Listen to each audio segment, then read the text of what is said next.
இப்போ நானும் என் ஃப்ரெண்டும் ஃபங்க்ஷனுக்கு போயிட்டுருக்கோம். வாங்க அப்படியே போகலாம். ஆமாம், போகிற வழியாக என்னென்ன இருக்குதுன்னா உங்களுக்கு காட்டுறோம். பார்த்திங்கன்னா இதெல்லாம் ஒரு தெரு தான். இது பக்கத்து தெருவில் தான் இந்த ஃபங்க்ஷன் நடக்குது. இங்கே வந்து ஒரு தள்ளுவண்டியில் இட்லி கடை வச்சுருக்காங்க. அப்புறம் வந்து இந்த ரூட்டில் தான் போகணும். நாங்கள் போயிட்டு காட்டுறோம். இந்த இடத்துல வந்து ரொம்ப நாய்க்குட்டிலாம் நிறையா இருக்கும். ஆல்மோஸ்ட் கிட்டே வந்துட்டோம், மண்டபத்துக்கிட்ட. அண்ட் தென் நானும் சௌமிகாவும் போய்கிட்டே இருக்கோம். இதுதான் அந்த மண்டபம். கொஞ்சம் சின்ன மண்டபம் தான். மண்டபத்துக்குள்ளே போனதுக்கப்புறம் பேசுகிறது கேட்காதுன்னு நினைக்கிறேன். பார்க்கலாம். இப்போ கேட்காது, இப்போ கேட்கும். வந்தாச்சு பாருங்க.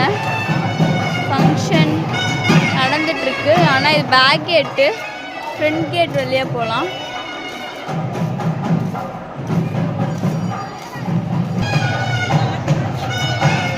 வந்துட்டோம்.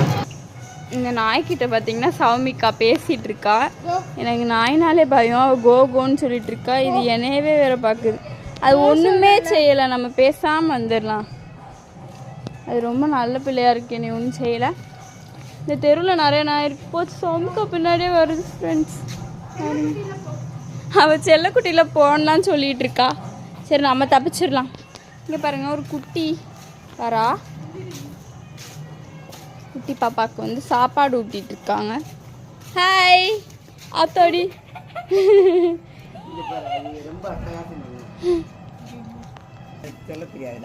அப்படியா குட்டியா?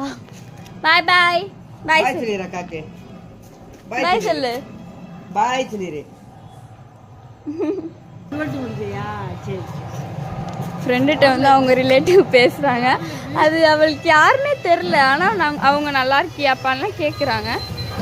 நெக்ஸ்ட்டு போதும், இப்போ ஊர் சுற்றினது. ஃபங்க்ஷன் போகாட்டி எங்கள் அம்மா திட்டுவாங்க. அதனால் அங்கே போய்கிட்டு இருக்கோம். என்ன சாப்பிடலாம், போய் என்ன சாப்பிட்லான்னு தான் சௌமிகாவுக்கு இப்போ கவலை. என்ன நடக்கும்லாம் அவளுக்கு பிரச்சனை இல்லை. என்ன சௌமிகா, ஏன்னா நாங்கள் சாப்பிட தான் போகிறோம். சரி வாங்க போகலாம் உள்ள.